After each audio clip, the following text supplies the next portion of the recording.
And now we are getting to our main topic today. We are going to continue our review of Shadowdark by looking at this week gameplay. We've already talked about the characters and we've talked about the magic system. And now we are going to get into the nitty gritty. We are going to get into the dark, deep lore and rules that is Shadowdark. If you missed the Kickstarter, you can still buy the physical books at thearcanelibrary.com. So we dug in. I dug in. We're going to figure out how to play this game. First thing that we're told is that the player characters are referred to as crawlers. So that, again, reinforces this theme that it's going to be a dungeon crawl. You are going to be going into the dark, and it may not be the dark of a dungeon. It may be the dark of a forest or a sea caves or some other scary, discreet place that you must crawl through in order to find the gold and the magic, and therefore the experience points that you are looking for. And one of the first things that we are told in this section is don't rely just what's on the character sheet. Talk things through and solve problems that way. If you want to search the room, search all the room. Describe what you do. And this is a fine style of play. It can be great fun, especially if you're used to a 5th edition where things are often summed up with just a check. Having the opportunity and having the play style available to you to go to the desk and search all the drawers, to go into the closet, to lift up the carpet that's on the floor, to open the suit of armor and check inside. All of that can be really engaging. It can be really just a lot of fun. Yeah. However, what was I going to say, Teos? Well, it also can be punishing, right? Because if you didn't, I mean, the AD&D example is, I didn't check the giant lizard's stomach, so I didn't find the magic shield, or I didn't say I was looking in the pillow, so I didn't find the gold that the bandit put inside of him, and any number of examples from Temple of Elemental Evil. And I think that, this is another case of where things aren't necessarily spelled out here, and I'm not sure that they're even in the later sections, which is the interaction between this and other parts of the game. That the connections aren't sort of spelled out here. I think why this works really well is, unlike AD&D or other games where it says things like, make sure you lift the helm's visor and nothing is looking back at you, or, that there might be something under the carpet or whatever. You are an initiative, right? And so because you're going to be an initiative, you're going to take turns doing things, reacting to things. And so the good gameplay happens when you put things in that are interesting and evocative, that will result in somebody interacting with them on their initiative, which will cause play to be rewarding and interesting, rather than the way, say, in D&D 5e or in some other editions, you walk into a room and you just sort of roll your perception check, or even tell the DM to use your passive, and you just want to receive a bullet list of everything you found, right? So This is trying to drive that sort of, no, you tell me what you do. And it's doing so, again, in a really incredibly efficient amount of words to say, you drive it. But it works because of that initiative system, and it works if the DM is reacting to that and understands how to use that properly. Right.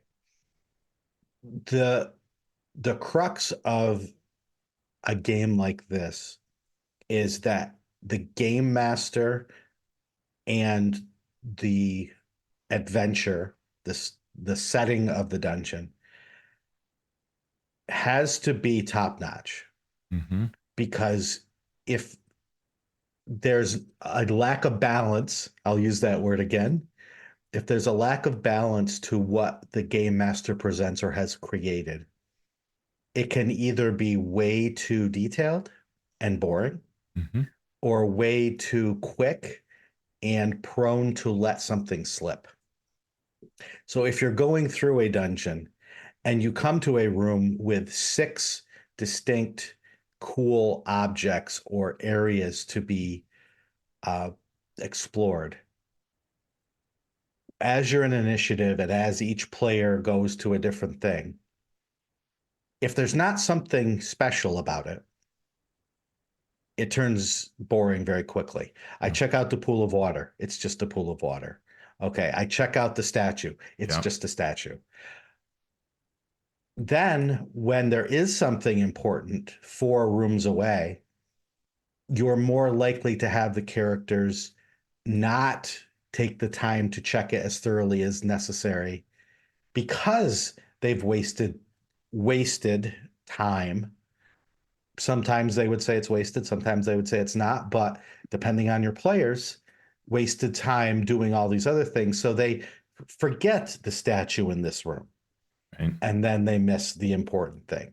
So it takes a very deft touch from a game master, both as the creator of the content and as the person presenting the content, to make it fun for the widest variety of players. Hmm. Yeah. We will continue to come back to this Yeah. because it sort of rears its head throughout the gameplay section. So we go from outside the sheet to rolling the dice. Um, we hear about advantage, disadvantage, and canceling. If you have advantage, guess what? You roll the die twice and you take the higher. If you have disadvantage, you roll the dice twice, take the lower. And it says if you are receiving advantage and disadvantage, they cancel each other out. It does not specifically say if you have multiple Hmm. instances of advantage. So if you have 2 instances of advantage for some reason, but 1 disadvantage, it doesn't say whether they cancel out or not. I assume they do, Hmm. but it's not specifically Yep. mentioned. We see rules for natural 20s and natural 1. We talked a little bit about this before relative to spells. 20 is a max success. You're attacking, you hit, you would crit on a 20, double damage the dice or double the numerical spell effect. Some spells do or do not have numerical spell effects. 1 is a failure. And there's some vague wording here. Things like an attack, it says an attack roll automatically misses and might even strike an ally. Does that mean that if I'm adjacent every time I should, it's unclear what I should really do as DM with this information here. Mhm. So maybe a 1 causes a negative effect. What should that be? I don't know. Mhm. Yeah, it made me curious. Is there a later section that's going to actually spell all of this out for me or not? Yeah. As the game master, as someone who's reading this for the first time to try to figure out how to run it, I'm still not sure. Yeah, and this is something that 5e has done, I think, increasingly in the 2014 version. Is this idea that I'm going to put a lot of the rules of the game up front and say the player's handbook, and the DMG is going to refer to that. And sometimes it does so really cleanly, and sometimes, like in wilderness exploration, it is such a mess of going back and forth. And I think that's something that if I were to get a second edition of Shadowdark, I would like to see a little more clarity of when I might find something later in the book and where as a DM, because there are things like this where I keep thinking to myself, will I find rules for this in the DM section? What exactly is the DM section? Things like that. Right. Is there a DM section? Mm-hmm. Uh, yeah, and it really just goes back to creating anything is hard. Creating a game, even a simplified, a more simplified version of D&D like Shadowdark does, is terribly difficult. Yeah. And trying to get everything into its own page is wonderful. I try to do that whenever I work on something, and you often end up leaving something out that may have been better off put in to get that simplicity of 1 page per rule Yeah. down. Yep. The next die we learn about is the D6 decider. So if there's something that may be good or may be bad about to happen, the DM rolls a D6. On a 1, 2, or 3, it's bad for the players. On a 4, 5, or 6, it's good for the players. Okay. Seems reasonable. Then next we hear about the luck token. The luck token can be given for the types of play that D&D might give you inspiration for, right? Doing something brave, doing something fun, doing something smart, doing something that causes the game master to say, hey, cool. You can only have one luck token at a time per player, and you can spend it to re-roll any die roll.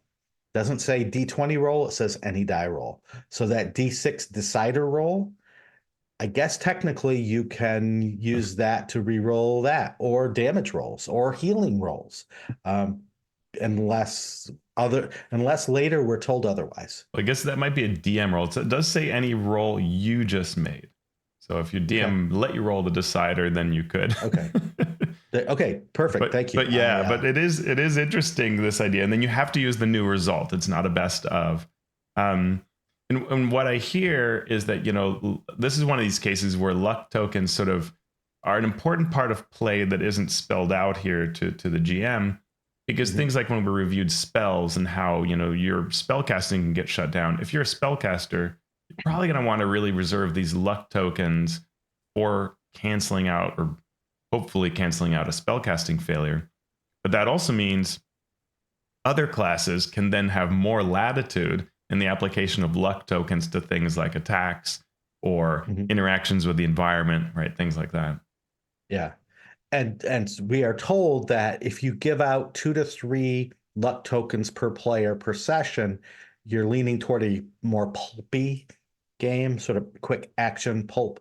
If you don't give out any, or give them out very rarely, you're going to get a darker, grittier game. And I love this. Yeah. Sorry, go ahead. Finish your thought again. Yeah, it's important to realize that this sort of currency, and we've talked about it before, right? This sort of currency is important in games that are very deadly or very swingy, when one roll can really just end your character's life, or end the session, or end the campaign. It's important to have these things. And as you said, Teos, things can go very wrong very quickly in a Shadowdark game. I can tell that just from reading. I don't need to play it. I can see it. So having these luck tokens is a way to make the game more, I don't want to say palatable, but make the game flow more smoothly for the players by giving them. And if you don't give them at all, I think you could expect a pretty short campaign. And that's really interesting too, because in one conversation I was having with somebody who likes Shadowdark a lot, they were saying, well, the answer is luck tokens. These are what balance out things like spellcasting. And I said, okay, but you might not have any if you're running a dark, gritty campaign, which is sort of how I define Shadowdark to begin with, darker and grittier. So, that's another case where it would be nice if the game talked to you a bit and said, hey, here's what we find, right? That if you go dark and gritty, be aware that this might be a little more, it's not just dark and gritty, it could also be frustrating, right?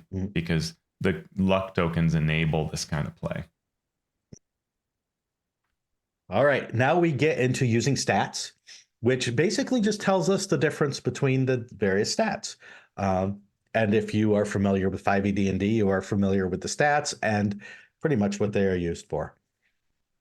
And the next section is making checks. Now here we get some interesting differences from 5th edition.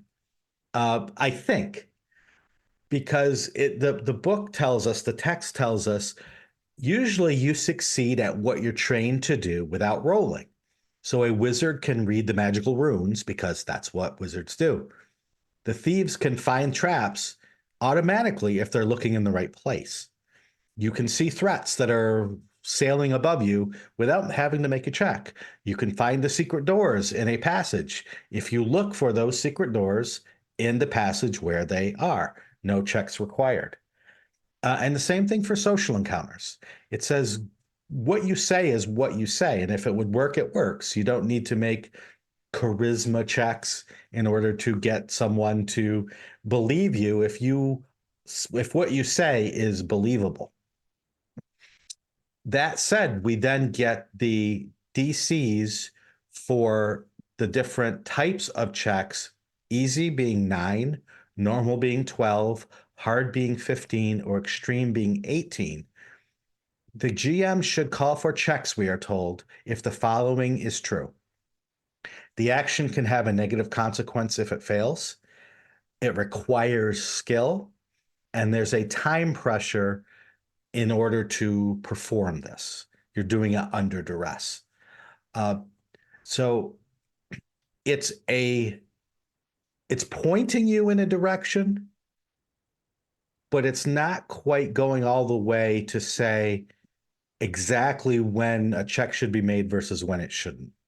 Yeah, the part about thieves really is one I reacted to, because in the character class section, it just sort of says thieves are adept at this, at these kinds of things. It doesn't say automatically succeed at this. And this text makes it sound like, well, you always find a trap if you're searching in the right area. And can you always disable it then? And can you always, but then it gives us a DC of picking a poor lock, but maybe that's not for a thief, and all thieves automatically pick all locks. There's a little grayness there that I would have loved a little bit better explaining, because like, it's fine at your table, you can come up with what you like, your cadence of whatever it might be. But if you become a larger community and you start interacting with one another, as we saw with D&D's history, then it becomes important to have a more common understanding, right? Where you have if I go out and show up and play at somebody's Shadowdark table and I say, great, I'll check the trap, I'll look at this, and if it's trapped, I'll disable it. And then someone might say, well, roll. And I'm like, wait, what? Yeah. Or, there's or no the time opposite. pressure. I already have the skill. Yeah. And the issue with phrases like a negative consequence for failure is failure its own negative consequence. Yeah, and there's an example of gameplay later in the book on page 99 and such, where it says things like, you're working by feel, so make a DC 12 dex check. Your thievery talent would normally give you advantage on this, but the blinding darkness cancels it. And so, and that's to like pull out a torch and light it. And I'm like, wait, where does it say that you have advantage on lighting checks because you're a thief? But maybe that's one other there's just enough that it's like, I wish it was a little more spelled out, what that's giving me. I don't see one of their talents that gives you advantage on, I don't know, but maybe it's just the idea, so is it advantage? Is it success? It's a little gray there. Right. So folks watching, if you see something we're missing here, leave us a comment. I'd love to know kind of what language is driving. Is there some clarity in the language that really drives to how that should work? Yep. And it's fine to create a set of tools for a game master to create the story and the experience that they want to create. Just spell it out up front and say, these are not hard and fast rules. Use this to create the experience that you want to create. Because when there is that disconnect, especially with certain rules, that's when the balance used in a different way of the game tends to break down. The balance between what the players are bringing to the table in terms of their storytelling versus what the game master is bringing to the table in terms of their input into the storytelling. So if I expect to be able to find the trap because I looked on the door in the exact right location, and then I'm still told to make a check, uh, that might be a disconnect. Yeah. That that would be small for some, but insurmountable for others. Uh, Yeah. Absolutely. in terms, yeah. We then go to time and initiative. We are told that time in game and out of game are the same in general. And this is a really interesting gameplay mechanic. It may not seem like a mechanic, but it is. Because what it replicates is this tension between wanting to do things very, very slowly and carefully versus needing to do things very, very quickly because there are wandering monsters and your torch is guttering. Um, and so if it is put into play constantly, it can be a great mechanic. That tension of you, there are six things in the room.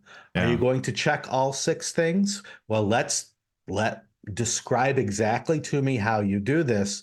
Uh, Now there's that tension, the tension of, okay, this is what I do, and you start talking more quickly, and you know, and it adds some drama to it, but it has to be a drama that the entire group appreciates. Yeah. Yeah, and I think that that's where the book could have a little bit of discussion about, these are the general rules, and here's and kind of address it a bit more about making the call. It says every moment in the game doesn't have to be accounted for in real time, but you could add a little more to explain the why of that. And like playing with Kelsey, she at one point said, "I like to do the following," right? So even though it's her book, she has a way she likes to do it. And I totally understand that. That's I've written many a thing that the words I used for the page, what other people read are not what I use in my game because I Mhm. have a particular view on the game and I know that. And so what I'm writing is for everybody for the default. What I do is what I do for my particular style, and that makes a lot of sense. And Kelsey here specifically was this example of when to just abandon the game time or the in game because it's the torch driving the play.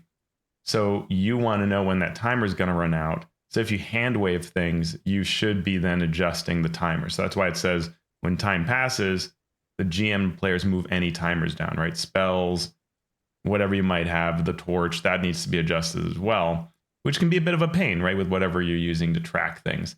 And then, but there is that beauty of which can be fun in this game of saying like, hey, we're driving play by going turn after turn, turn after turn. But then when we're just going to sit down and have a banquet with the orcs, or we're going to spend some time to set up a trap, we don't have to sit and watch that. We can just move forward and adjust the Mhm. timers accordingly. 10 minutes pass, right? An hour Right. passes.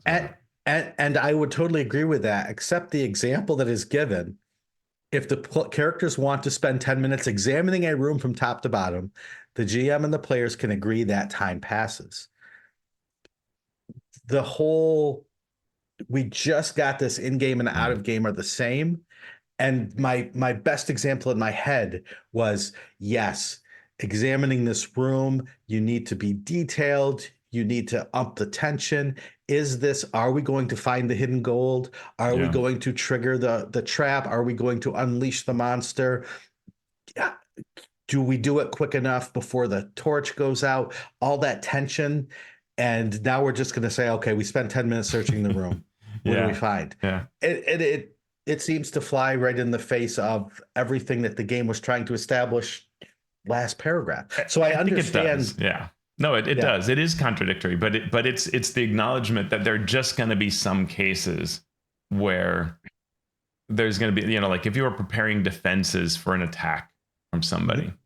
we're not going to sit around and make that. And maybe that's what it needs to say, that it's more like when the players have cause to spend, and maybe it's just not the best example, right? Because this does Mhm. definitely seem contradictory, but when you're going to spend time to do a task, and we can all agree that time is going to go by where we're just sitting there don't sit there and don't sit there quietly to wait for that time to go by No. because you have timers. Yeah. move that forward in those situations, right? Sure. And I'm, maybe it's like there's so many items here that to load them up will take you 10 minutes. So 10 minutes pass. Or Mhm. this is such a complicated room that to search it all, it will take you a long time. Do you want to do that? And then say yes. Now, and then maybe you roll for rendering monsters, right? Okay, no, 10 minutes passed, you're fine. Or wandering monsters came across and interrupt you. And yeah. But yeah, it's a little. Sure. No, I totally I get it. I get that it needs to be done in any narrative game. Yeah. I just wish that hadn't been the example that was given. Yeah, it seems contradictory. That's all. And then we hear about turn order. So to capture this feeling of moving through, initiative is rolled at the start of play, and whoever has the highest initiative, you go first, and then we move clockwise around the table. And I love this, and I want to use this for 5e. Because what this does, if done right by the DM and understood by the players, is we're not going to sit and discuss everything for 5 minutes before we decide who's going to do what. Yeah. It's going to be you. This is the situation that you're in. Don't think about what other people are doing. What are you doing? And that way we don't get the rogue or the thief going up to every single door, listening, checking for traps. It's your turn. What do you do?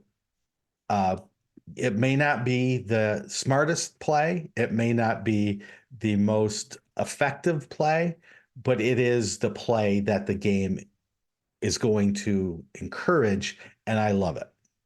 Yep.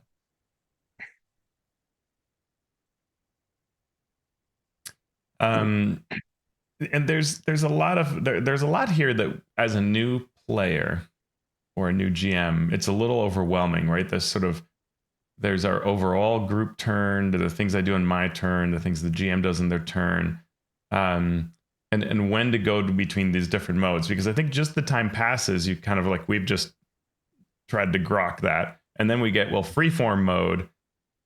You can use a loose round robin, allowing players to decide their turn order and actions before circling back to the GM's turn. And we had times when we played where Kelsey would say, we're just going to go around the table here. Right. Mm-hmm. And the when of that isn't really, I guess, it's trying to tell you, you make the call. You don't just have to do this, but it in as few words as possible. And I think this is really good for the number of words meant, but it's something you're going to have to figure out as you play, of when do you switch back and forth.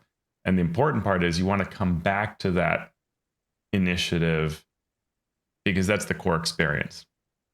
So the core experience, then when you hit a moment that might cause you to either move forward in time or use a different style, what that is. Play is generally simple, right? A player or a monster is generally going to have an action and movement. You can move a distance equal to near. You can skip an action and move again. You can, and the GM is going to react to what you say you do. The GM is going to check for random encounters if needed. They're going to take actions and movement for all their monsters, for any environmental effects. And generally what is happening is the GM is running all of the monsters on one initiative count, right? Because that's, we're not rolling for initiative. It's you have the agency of everything you control. Mm-hmm. Very good. Yeah, and it turns into a game that we're pretty familiar with then, where you act, do your thing, the damage is done or not, consequences are there or not, and then it resets for the next player or the game master. So then we get to light and torches. So we're sort of jumping back and forth and back and forth. We're told you need light to see. There's no dark vision for players, but monsters can generally see in the dark. Torches last an hour, so the game has a timer. And Shawn, can I say, one of the interesting things of the game's success, right? Because this is a game that, as it's being kickstarted, it's being played because it was that well received, right? People were taking the preview PDF and running games, and so there was a lot of learning and discussion. And on Kelsey's Discord, which if I had the time, I'd be there. My understanding is it's very like there's a lot of great ideas going on in that community, and so people are driving play even before the game hits the shelves, right? In hardback form. Yeah. So that whole idea, and it, as written, is torches last an hour. Set a timer. But now, as through gameplay, people realize, players will watch their watch too. So you need to randomize it a bit. And so there are even apps out there that will run the torch and randomize it a bit, or you can, roll something to randomize it. So this is now a way that everybody plays that isn't really in the book, but has become sort of the de facto way to do things. And then what this game does have written is that torches in various situations can go out because something that happened. And this is a thing that as a GM you want to make a note on, but it's not really written here. You have to kind of piece it together, which is that, if that player that's carrying the torch was jostled, maybe there's a chance the torch goes out, to drive this kind of fear and worry about things. And it even encourages you later to create situations that will do this. How often, not clear, right? Something you're gonna have to play with. But the reason it matters, and this also I found was a little hard for me to parse from the text. First, you clearly have disadvantage on any task requiring sight. So most checks, attacks, you're going to be at disadvantage. That's no good. But also the environment becomes deadly.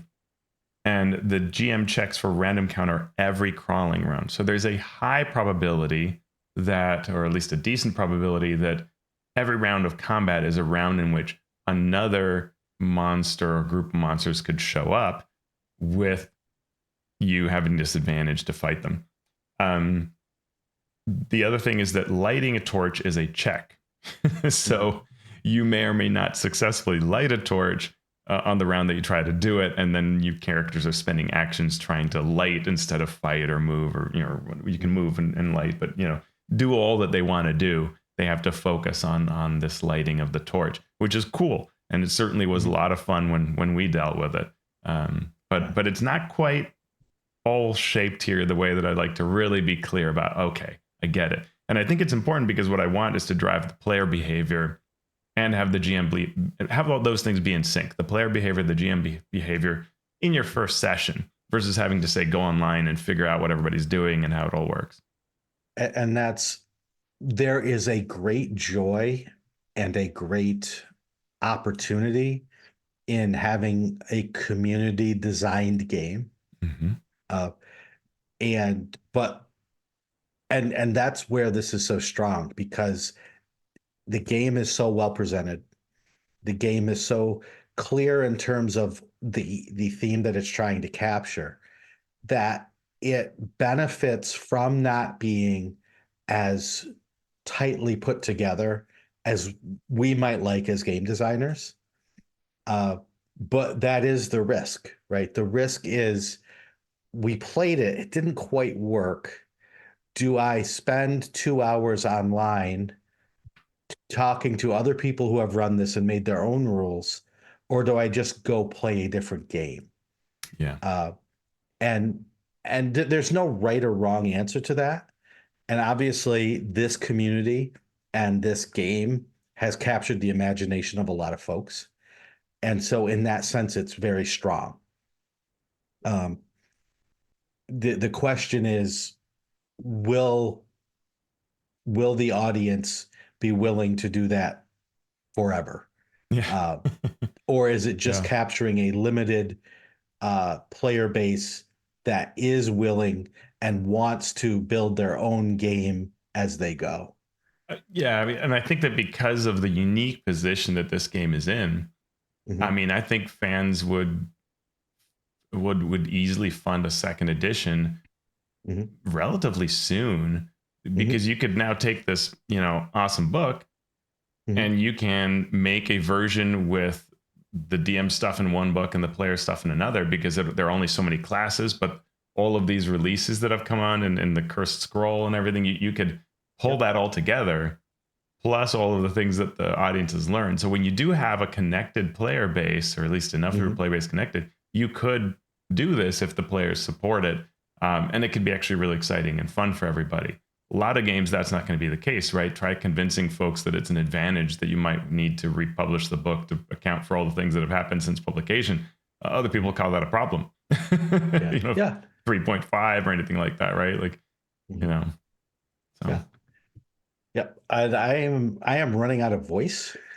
yeah. So I think we need to call that there, but we will come back later and look at even more of the gameplay and other parts of this Shadowdark book. Yeah, that sounds really good. I mean, Shawn, if I can, just to bring things to a good stopping point, there are Mhm. sections here from movement that are pretty much what you'd kind of expect.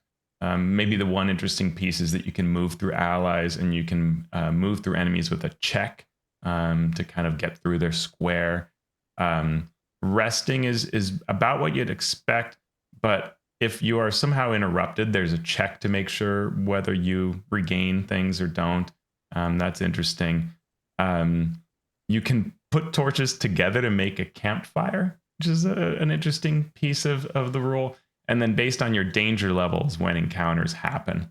The last thing I'll add, and so that we can start with combat next time, is that stealth and surprise has it tries to do a job of it's a tough challenge to always describe hiding and sneaking properly, so that it's not super ambiguous but gives you flexible play, right? That's the tough.